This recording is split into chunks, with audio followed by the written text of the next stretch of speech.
Assalamualaikum warahmatullahi wabarakatuh. Waalaikumsalam warahmatullahi wabarakatuh. Alhamdulillah hari ini kita berjumpa lagi bahasa Indonesia. Sebelumnya minggu kemarin kalian terganggu, gitu ya. Kita lanjutkan materi kita tentang pelajaran hikayat. Apa itu hikayat? Masih ingat gak? Pernah mendengar kata hikayat? Ya, betul. Hikayat merupakan salah satu jenis karya sastra lama. Ya, kan dulu kalian telah mempelajari bahwa karya sastra itu ada dua, karya sastra lama dan karya sastra baru. Ya. Nah, hikayat merupakan salah satu karya sastra baru. Hikayat adalah cerita, silsilah, perundang-undangan, filosofi, atau hal yang lainnya yang berbentuk cerita dengan tujuan untuk mentransfer nilai-nilai peradaban manusia dari nenek moyang kita, dari orang tua kita kepada anak cucunya. Jadi cerita tersebut tidak hanya rekaan belaka, tetapi merupakan penanaman nilai hanya melalui cerita. Jadi cerita ini berbeda dengan yang sekarang atau cerita prosa baru, di mana prosa baru adanya unsur realita atau diambil dari kehidupan. Sedangkan hikayat, ya, hikayat ini tadi ya merupakan cerita ya, yang berbentuk apa tadi itu? Cerita yang berbentuk prosa. Ya.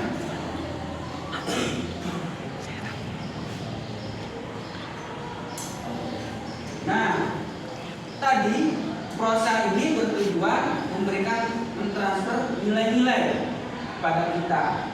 Nah, yang membedakan hikayat dengan cerita yang lainnya atau dengan karya sastra baru, ya, ini dari segi realitanya. Hikayat produk lama, prosa baru produk sekarang. Ya. Dari mana lama dan barunya? Kalau lama belum terdeteksi sejak kapan? Ya, mungkin kalian masih ingat ciri-ciri dari prosa lama. Masih ingat ciri-cirinya? Nah, ingat ciri-ciri prosa lama. 1, ya. Anonim ini tanpa nama pengorong. Tanpa nama pengarang. Ya. Jadi tidak tahu yang mengarang hikayat itu siapa mulanya. Ya. Jadi tidak dicantumkan. Disebutnya anonim. Tanpa pengarang. Yang kedua nanti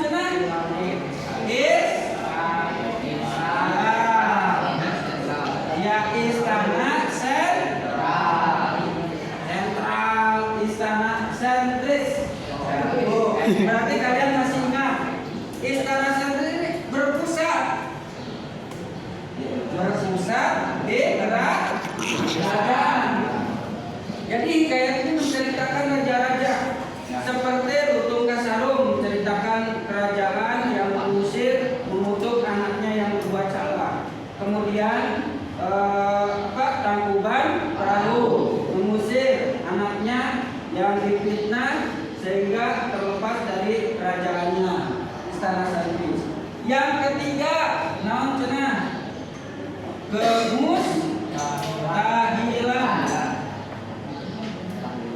Kemustahilan ini artinya rekayasa, seperti kalian mengenal hikayat Bayan Budiman. Ada seorang anak yang lahir membawa pedang, kemudian ada yang membawa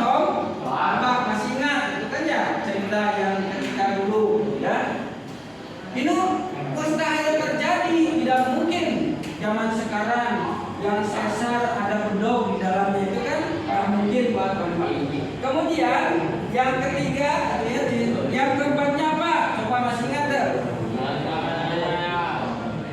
Disampaikan. Nah, betul. Disampaikan secara lisan.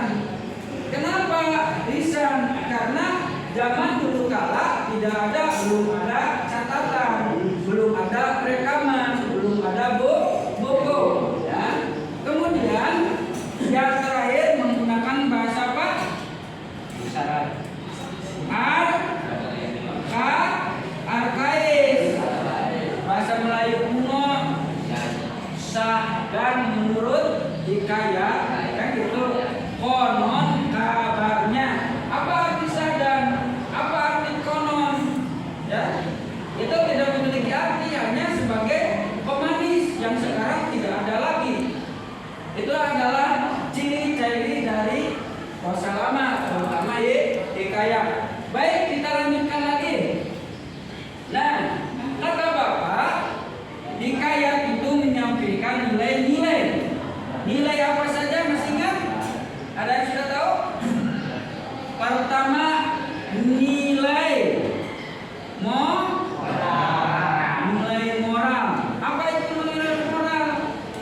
Nilai yang mengatur pola perilaku manusia. Ya. Jadi pada pelajaran sekarang kita tidak hanya mengerti tentang apa itu hikayat, tapi kita dapat mengambil nilai-nilai yang terdapat di dalam hikayat. Satu, nilai moral, yang berkaitan dengan perilaku. Ya, pertanggungjawaban kalian benar atau salah. Ya. Yang kedua, nilai apa?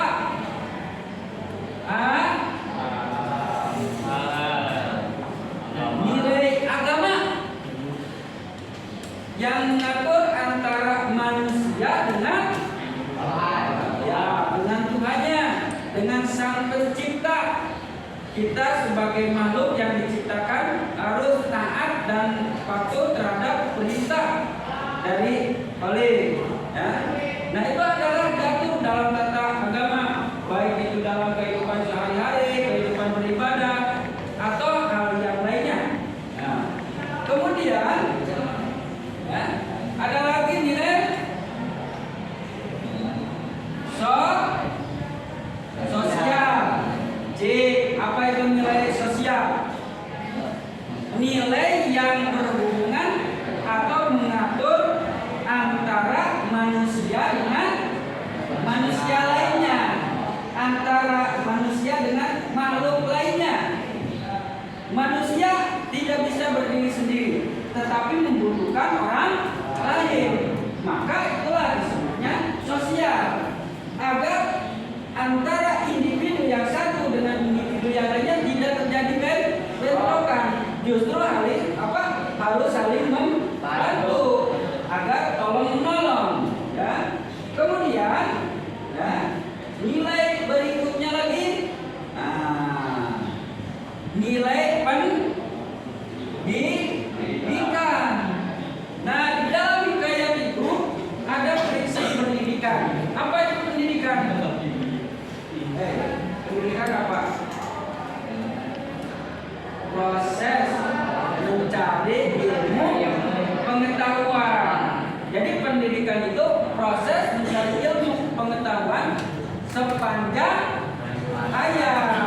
Ya, sepanjang manusia hidup, maka perlu mencari ilmu pengetahuan. Ya. Itulah di dalam hikayat diajarkan bagaimana hidup kita, bagaimana kita berhubungan dengan Tuhan, bagaimana mengatur manusia dengan manusia, kemudian bagaimana kita harus belajar.